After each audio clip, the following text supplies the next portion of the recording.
या welcome to small stop loss dot in. आज हम लोग कुछ इंपॉर्टेंट टेक्निकल रूल्स को डिस्कस करेंगे। ट्रेडिंग करते वक्त आप इनका ध्यान रखें, आपकी आदत में होनी चाहिए, क्योंकि अगर ये चीज़ आपकी आदत में है तो चलती स्क्रीन पे वो चीज़ काम कर पाएगी।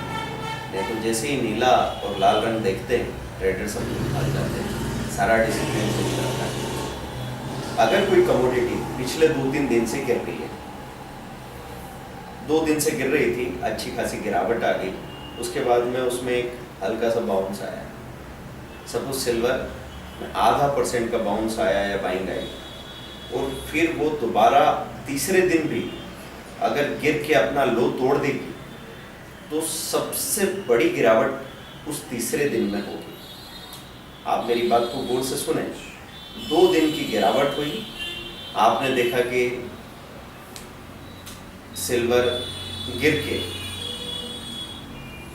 59,000 से 57,000 आई, 57,000 से 56,000 आ गई, और वहाँ नीचे आने पे सपोज आपने उसको बाय किया। अधिकतर ट्रेडर गलती ये करते हैं कि 2 दिन की गिरावट के बाद अगर उन्होंने बाइंग की है तो उनके दिल को ये लगता है कि अब गिर के कहाँ जाएगी, तो वो स्टॉप लॉस लगाने में ये कह देते हैं कि चलो अभी देख लेंगे, तो देखने का टाइम मिलेगा ही नहीं, और तीसरे दिन जो गिरावट होगी वो सबसे बड़ी गिरावट होगी। टेक्निकली हमने आपको बहुत सारे टेक्निकल रूल्स या थ्योरी समझाने की कोशिश नहीं की, क्योंकि उसमें एक आम आदमी उलझ जाता है। तो एक इलियट वेव थ्योरी होती है, जिसमें हम लोग देखते हैं कि पहली जो वेव होती है वो छोटी होती है, दूसरी वेव या दूसरी लहर बड़ी होती है, और तीसरी लहर सबसे बड़ी होती है।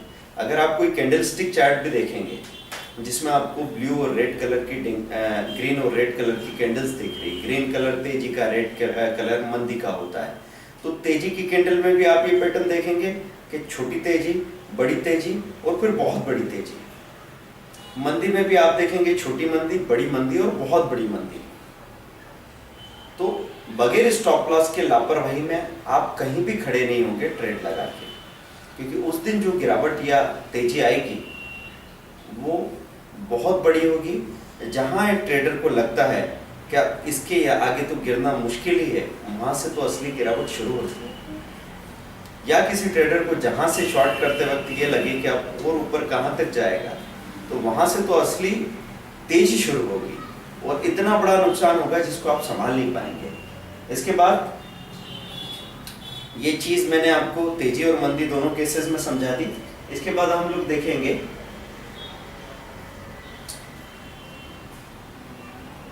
अगर कोई कमोडिटी 0.5% माइनस से 0.5% प्लस के लेवल के बीच में झूल रही है, तब तक उसमें कोई तेजी या मंदी क्लियर नहीं हो रही। लेकिन जैसे ही हम ये देखें कि वो -0.5%, -0.5 से ज्यादा गिर गई, या +0.5 से ज्यादा ऊपर आ गई, तो उसी वक्त आप उसको तत्काल बाय करें और उसमें एक स्टॉप लॉस लगाएं 0.3% का। परसेंटेज में मैं बात कर रहा हूं, क्योंकि परसेंटेज में ही आप सोचना सीखिए, आप रुपयों में कभी मत सोचिए। क्योंकि सिल्वर में लोग हमेशा यही गलती करते हैं कि सिल्वर हम 55,200 पे बाइंग को बोला है, वो 55,350 या 400 चली गई, तो बोलते हैं अब तो बढ़ गई है, अब और कहाँ तक जाएगी। तो 200 पॉइंट सिल्वर के लिए क्या है, वो तो 0.5% भी नहीं है।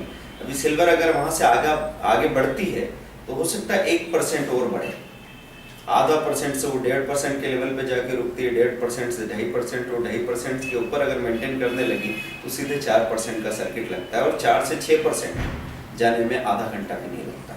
इस तरीके से सिल्वर बिहेव करती है। So always think in percentage. तो परसेंटेज में अगर आपने देखा कि वो चीज़ 200 पॉइंट बढ़ी है, तो सिल्वर का 0.5% कितना होगा? अगर 55,000 का भाव है तो 0.5% है 270 या 300 पॉइंट्स के आसपास, 270 या 250 पॉइंट कम से कम 0.5% है। कॉपर की बात करें 400 या 500 रुपये भाव है तो 0.5% ₹2.5 है। निकल की बात करें 1000 रुपये भाव है तो 5 रुपया 0.5% है। एनजी की बात करें अगर 250 रेट चल रहा है तो 1.25 रुपया 0.5% है ना। अगर गोल्ड की बात करें, गोल्ड 30,000 का भाव चल रहा है तो 150 पॉइंट उसका आधा परसेंट है। तो ये आधा परसेंट का कैलकुलेशन आपके दिमाग में बिल्कुल याद हो जाना चाहिए, क्योंकि जब स्टॉप लॉस लगाना होता है सौदा डाल के, उस वक्त सोचने या गिनने का भी टाइम नहीं मिलता है। आपका रिएक्शन टाइम बहुत मायने रखता है। जैसे ही आपने सोचा और सोच के आपने बोला कि खरीदो और स्टॉप लॉस लगाओ, इस चीज़ में कितना कम टाइम लगता है उतने ही आप सेफ हो। क्योंकि आपसे कहा गया कि कॉपर में आप एंटर करें 487 पे, मतलब CMP पे एंटर करो और 10 मिनट बाद निकल जाओ। 489 पे आप या 488.5 पे निकलने वाले थे, 1.5 रुपया ऊपर। अगर आप ढीले हैं, आपको निर्णय लेने में, इम्प्लीमेंट करने में टाइम लगता है, तो आप एंटर ही करेंगे 488 पे। 88.5 पे इसलिए नहीं निकल पाएंगे कि अब 98 में या 50 पैसे में क्या मिलेगा, ब्रोकरेज भी तो देना है, और आप वहाँ वेट करते रहेंगे, वो चीज़ नीचे आ जाएगी 487.5 पे, तो आपको माइनस दिखने लगेगा और आप गड़बड़ता जाएंगे। आफ्टर ब्रेकिंग एनी हाई और लो, कमोडिटी में टेक अ ब्रीदर। जैसे हमने कहा, हाई तोड़ने पे बाय करना या लो तोड़ने पे सेल करना। तो अधिकतर लोगों को ये बात थोड़ी ट्रेडर्स को अंदाजा है कि यार हाई तोड़ने पे नया हाई बनता है, लो तोड़ने पे नया लो बनता है। लेकिन एक बात का ध्यान रखिए, जब भी हाई टूटेगा तो हाई तोड़ने के तत्काल बाद वो एक सांस लेगी, चीज़ें नीचे आएगी, फिर वापस ऊपर जाएगी। तो खरीदना है हाई तोड़ने के बाद, तो कोशिश करें कि हाई तोड़ने के बाद जो नीचे का लेवल है वहाँ बाइंग लगा के रखो और उसके नीचे स्टॉप लॉस लगा के रखिए। तो ये चांसेस बनते हैं कि आपका स्टॉप लॉस नहीं टूटेगा और नया हाई बनने पे आप प्रॉफिट कर पाएंगे। सेम चीज़ में लो तोड़ने के बाद बात कर रहा हूँ कि अगर कोई लो तोड़ा है, तो अभी लो तोड़ा नीचे के लेवल पे, उसके बाद वो चीज़ ऊपर जाएगी और ऊपर जाके फिर वो नीचे गिरना शुरू करेगी। तो इस चीज़ का क्लियर ध्यान रखिए कि हाई तोड़ने या लो तोड़ने पे क्या घटना होती है। जैसे ये यहाँ पे एक बार हाई को टच किया, फिर ये चीज़ यहाँ नीचे आई, क्रूड में देख रहे हैं 5-7 पॉइंट के लिए वो चीज़ नीचे आ गई है। हाँ, अगर 2-3 दिन का कंटिन्यूस फॉल हो गया, कंटिन्यूस गिरावट हो गई, तो आपको वहां पे 2-3 बार बाइंग ट्राई करनी है मीडियम स्टॉप लॉस के साथ। या 2-3 दिन की लगातार तेजी हो गई तो आपको वहां पर सेलिंग ट्राई करनी है मीडियम स्टॉप लॉस के साथ 2-3 बार। ये कॉमन सेंस वाली बात है कि कोई चीज़ अगर वेली से चल के, नीचे से चल के पीक पे खड़ी है, तो वहाँ क्या करना चाहिए? सेल करना चाहिए। अगर कोई चीज़ ऐसे बॉटम में आके वेली पे पड़ी है, नीचे बॉटम पे पड़ी है, तो क्या करना चाहिए? 2-3 बार बाइंग ट्राई करो, क्योंकि इसके नीचे आने के चांसेस अब 30% बच गए, ऊपर जाने के चांसेस 70% हो चुके हैं। लेकिन जो बाइंग सेलिंग के पैरामीटर्स हमने बताए वो ज़रूर चेक करना। अगर उसने अपना एवरेज क्रॉस करके, ATP क्रॉस करके ऊपर नहीं गया है, अगर उसके बायर ज़्यादा नहीं हुए हैं, या मार्केट में किसी तरह की रिकवरी नहीं आ रही है, तो आपको ध्यान रख के ही ट्रेडिंग करनी है। Study all the rules and get ready on moves. ये सारे रूल्स मैं बता रहा हूँ, इनको स्टडी करो और जब भी मूवमेंट आए रेडी रहो, क्योंकि हमेशा टिपर को इतना टाइम नहीं मिलता कि जब सबसे बड़े बड़े मूवमेंट आए, अचानक मूवमेंट आए, तो वो आपको टिप भेज सके। उस वक्त आपका अपना नॉलेज और कॉमन सेंस काम आता है। यहाँ पे डर और लालच नहीं होना चाहिए ऐसा तो हम कह नहीं सकते, क्योंकि डर अगर नहीं रहेगा तो आप जिंदा ही नहीं रहेंगे, और लालच अगर नहीं होगा तो आप इधर आएंगे क्यों? तो आपका दोनों चीज़ों का थोड़ी मात्रा में होना ज़रूरी है। तो हम कहते हैं कि डर इतना ना हो कि आप ट्रेड ही नहीं कर पाओ। एक माइक्रो लॉट लेने में आपको क्या सोचना पड़ जाता है, और लालच इतना नहीं हो कि आप रुको ही नहीं, आप प्रॉफिट बुक ही नहीं करो। तो ये दोनों चीज़ों का ध्यान रखिए। आप इसके बाद आगे बात करते हैं।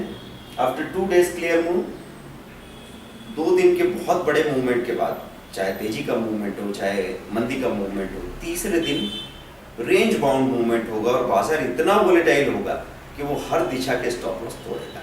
अभी पिछले हफ्ते में ऐसा हुआ था, 2 दिन सिल्वर बहुत भागी और ऊपर जाने के बाद में लोगों ने वहीं से शॉर्ट कर दिया।